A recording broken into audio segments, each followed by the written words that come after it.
말씀 누가복음 21장 29절에서 36절까지입니다.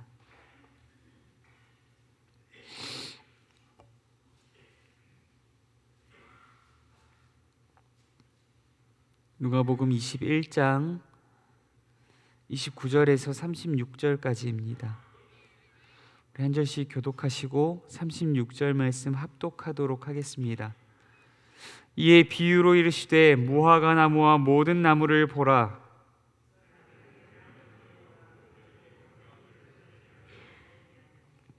이와 같이 너희가 이런 일이 일어나는 것을 보거든 하나님의 나라가 가까이 온 줄을 알라.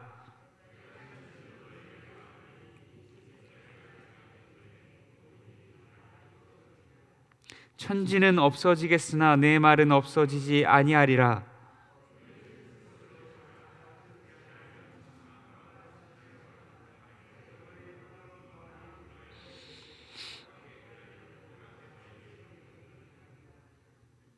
이 날은 온 지구상에 거하는 모든 사람에게 임하리라. 합독하겠습니다. 이러므로 너희는 장차 올 이 모든 일을 능히 피하고 인자 앞에 서도록 항상 기도하며 깨어 있으라 하시니라. 아멘. 잠시 기도하겠습니다. 사랑과 은혜가 많으신 하나님 아버지, 말세의 지마를 살아가는 우리 모든 성도들 깨어 기도하고 예배하게 하여 주시니 감사합니다. 하나님, 우리가 세상의 자연의 현상들을 바라보며 또한 계절의 변화를 감지하듯이 하나님, 우리도 이 땅 가운데 일어나는 현상들을 통하여서 주님의 말씀이 이루어질 것임을, 또한 주 예수 그리스도께서 재림하실 것임을, 하나님의 나라가 가까이 올 것임을 하나님 날마다 기억하며 하나님 하루하루를 하나님 앞에서 살아갈 수 있도록 우리를 붙드시고 인도하여 주옵소서. 이 시간에도 예배할 때에 우리의 온 마음과 정성과 뜻과 힘과 생명이 주 앞에 부어지는 시간 되게 하시며, 주께서 우리 예배를 기뻐 받아주시고 하늘의 은혜와 평강과 위로와 축복을 우리에게 충만히 내리워 주시는 귀하고 복된 시간 되게 하여 주옵소서. 성령 하나님, 우리와 함께 하시사 하나님의 말씀을 깨닫게 하시고 믿게 하시며 이 말씀이 우리의 삶이 되는 은혜를 더하여 주옵소서. 함께 하시기 소원합니다. 거룩하신 예수님 이름으로 기도드립니다. 아멘. 오늘 무화과 나무의 비유라는 주제로 함께 말씀 나누고자 합니다. 여러분, 예수님은 오늘 말씀 가운데에서 한 가지 비유로 제자들에게 교훈을 주시려고 합니다. 바로 무화과 나무의 비유입니다. 그렇다면 왜 하필이면 무화과 나무일까요? 왜냐하면 우리 시골에도 예전에 집집마다 가면 감나무가 없었던 집이 없지 않습니까? 그런 것처럼 무화과 나무가 예수님 당시에 굉장히 흔한 나무, 일상에서 접하기 쉬운 나무였기 때문입니다. 또한 오늘의 비유는 무화과 나무만이 가지는 어떠한 특별한 특성을 가지고 하시는 말씀이 아닙니다. 그래서 예수님께서 29절 말씀에서 무화과 나무와 함께 모든 나무를 보라 라고 이야기하고 계신 것입니다. 그렇다면 예수님께서 무화과 나무와 모든 나무들의 특성을 통하여서 무엇을 말씀하고 싶으신 것일까요? 우리 본문 30절과 31절, 본문 30절과 31절 말씀 합독하도록 하겠습니다. 싹이 나면 너희가 보고 여름이 가까운 줄을 자연히 아나니 이와 같이 너희가 이런 일이 일어나는 것을 보거든 하나님의 나라가 가까이 온 줄을 알라. 아멘. 말씀의 이해를 돕기 위해서 유대 지역의 기후에 대해서 간단히 설명을 드리도록 하겠습니다.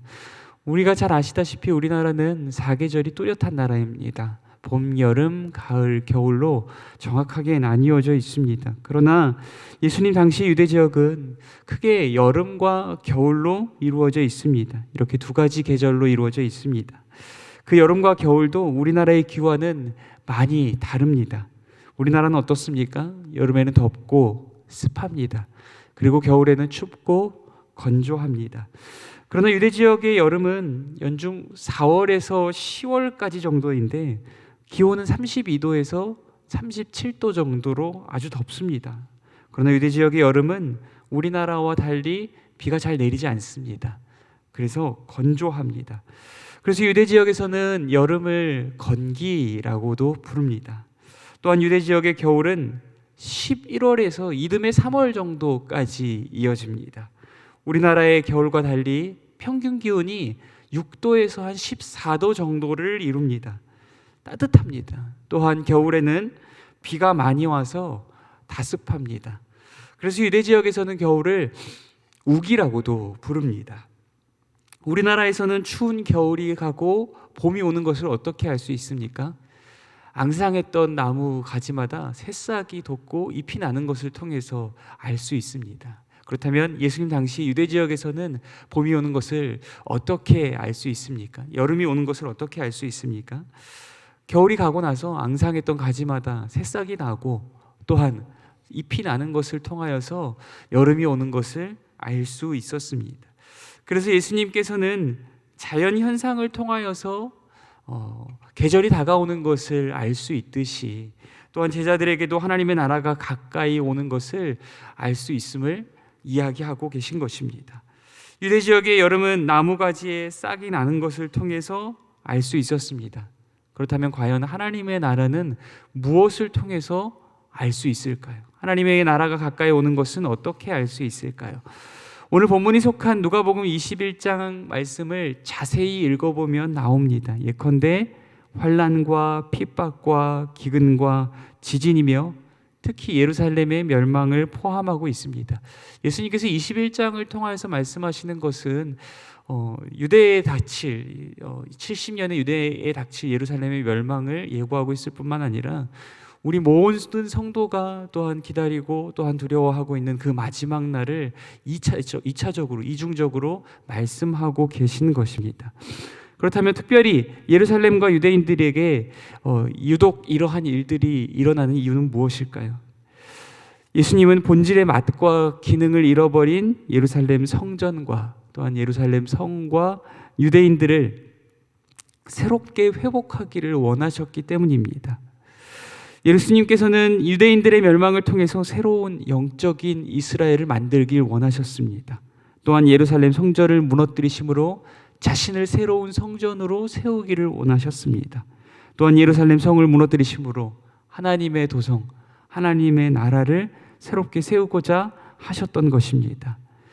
또한 말씀을 통하여서 이러한 일들, 또한 우리가 기다리고 있는, 또한 우리가 두려워하는 그 마지막 날이 언제 일어날 것인지에 대하여서 말씀을 보겠습니다. 본문 32절 말씀입니다.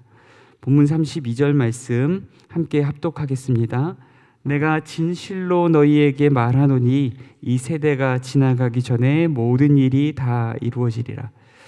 실제로 예수님께서 말씀하셨던 환난과 핍박과 기근과 지진의 일들, 이러한 것들이 예수님께서 부활 승천하신 이후에 AD 70년 이전에 다 일어났습니다. 예루살렘 성의 멸망은 AD 70년경 로마 장군 디도에 의하여서 이루어졌습니다. 모두 예수님의 말씀대로 예수님 당시의 세대가 지나가기 전에 정말 일어난 것입니다.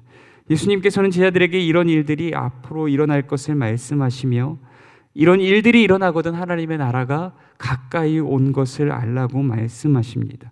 하나님의 나라가 가까이 온다는 것은 무엇입니까? 그것은 예수 그리스도께서 우리의 입장에서 보자면 예수 그리스도께서 재림하시고 또한 하나님의 백성들이 속량받아 하나님의 나라에 들어가게 되며 원수들은 영원한 심판과 멸망을 받게 되는 마지막 날이 가까이 오는 것을 의미하는 것입니다.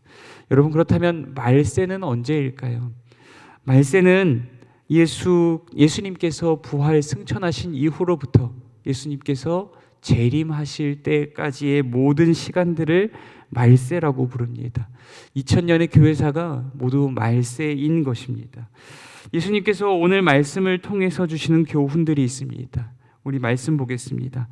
말씀 33절에 보면 제가 읽겠습니다. 천지는 없어지겠으나 내 말은 없어지지 아니하리라.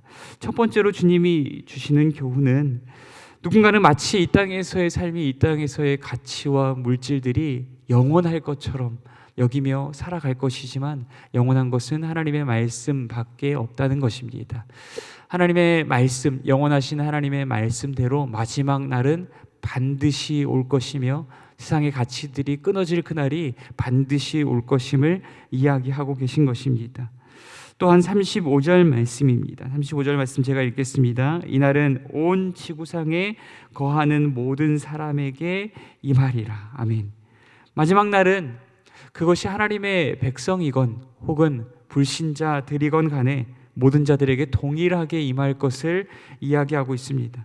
그러므로 마지막 날이 마치 믿지 않는 불신자들에게만 임할 것처럼 다른 사람들의 일로만 여기며 안일하게 대처해서는 안 된다는 것입니다. 또한 34절 말씀입니다. 34절 말씀에 이렇게 기록하고 있습니다. 그날이 덫과 같이 너희에게 임하리라. 마지막 날은 반드시 올 것입니다. 그러나 예고 없이 찾아오는 도둑과 같이 찾아올 것이고 몰래 숨겨놓은 덫과 같이 갑작스레 우리에게 임할 것임을 이야기하고 있습니다. 또한 34절 말씀을 전체로 제가 읽어드리겠습니다. 너희는 스스로 조심하라. 그렇지 않으면 방탕함과 술 취함과 생활의 염려로 마음이 둔하여지고 뜻밖의 그날이 덫과 같이 너희에게 임하리라. 아멘. 그러므로 예수님의 제자들과 모든 하나님의 백성들은 마지막 날이 오늘이든 내일이든 도적과 같이 반드시 일어날 것임을, 우리에게 임할 것임을 항상 기억함으로 스스로 조심해야 한다는 것입니다. 만약 그렇지 않으면 우리는 방탕함과 술 취함과 또한 생활의 염려로 마음이 둔해져 버릴 것이고 그 결과 우리에게 임하는 그날은 어쩌면 구원의 날이 아니라 두려운 심판의 날, 덫에 걸린 짐승의 운명과 같이 심판의 날로 맞이하게 될 것이기 때문입니다. 그렇다면 마지막으로 우리는 조심해야 하는데 어떻게 조심해야 할까요? 36절 말씀, 본문 36절 말씀 합독하겠습니다. 36절 말씀 합독하겠습니다. 이러므로 너희는 장차 올 이 모든 일을 능히 피하고 인자 앞에 서도록 항상 기도하며 깨어 있으라 하시니라. 아멘. 고난과 환난과 핍박과 기근과 지진들, 이 가운데 우리의 믿음이 흔들리지 않도록, 또한 우리가 지금 이 말세의 때임을 잊고 방탕하고 게으른 삶을 살아가지 않도록 항상 기도하며 성령의 도우심을 구해야 할 것임을 말씀이 이야기하고 있습니다. 어떠한 상황과 여건에서건 하나님을 예배하는 일을 멈추지 말아야 할 것입니다. 어떠한 손해와 피해가 예상된다 할지라도 주의 말씀에 순종하는 일을 포기하지 말아야 할 것입니다. 이러한 삶을 살아가는 자들만이 모든 유혹과 시험을 이겨내고 하나님의 나라에 들어갈 것이기 때문입니다. 사랑하는 성도 여러분, 오늘 말씀을 통하여서 우리가 반드시 기억해야 할 것, 잊지 말아야 할 것이 있습니다. 예수 그리스도의 재림의 날, 하나님의 구원과 심판이 이루어질 마지막 날은 반드시 온다는 것입니다. 또한 그 마지막 날은 예고 없이 도적과 같이 임하게 될 것이라는 사실입니다. 그러므로 우리는 항상 깨어 기도하며 준비해야만 할 것입니다. 만약 그렇지 않다면 덫에 걸린 짐승과 같이 두렵고 떨리는 심판의 날로 그날을 맞이하게 될 것이기 때문입니다. 항상 기도하며 깨어 준비하는 자들만이 모든 유혹과 시험과 고난을 이기고 하나님의 나라에 들어가게 될 것입니다. 오늘 저와 여러분도 말세 지말을 살아가는 성도답게 오늘이 마치 주님 앞에 서게 될 마지막 날처럼 한편에는 하나님의 심판에 대한 두렵고 떨림으로, 또한 한편에는 하나님의 구원을 향한 기대와 소망으로 오늘 하루하루를 하나님 앞에서 살아가실 수 있는 저와 여러분이 될 수 있기를 간절히 소원합니다. 하나님께서 항상 깨어서 기도할 것을 우리에게 명령하셨던 것처럼 하루하루를 주님 앞에서 기도하고 예배하며 주의 말씀에 순종하는 삶을 살아가며 임박한 하나님의 나라를 준비하며 살아가는 저와 여러분이 될 수 있기를 간절히 소원합니다. 오늘 말씀 묵상하시면서 오늘이 마지막인 것처럼 주 앞에서 기도하고 예배하며 말씀 붙들고 순종의 삶을 살아가게 하여 주옵소서. 그날이 우리에게 닥치는 두려운 심판의 날이 아니라 구원과 소망의 날로 기다림으로 우리에게 다가오게 하여 주시옵소서. 우리 것들을 놓고 함께 기도하며 나아갈 수 있도록 하겠습니다. 또한 우리의 삶과 가정과 교회와 나라 민족을 위하여서 함께 기도하며 나아갈 수 있도록 하겠습니다. 기도하겠습니다.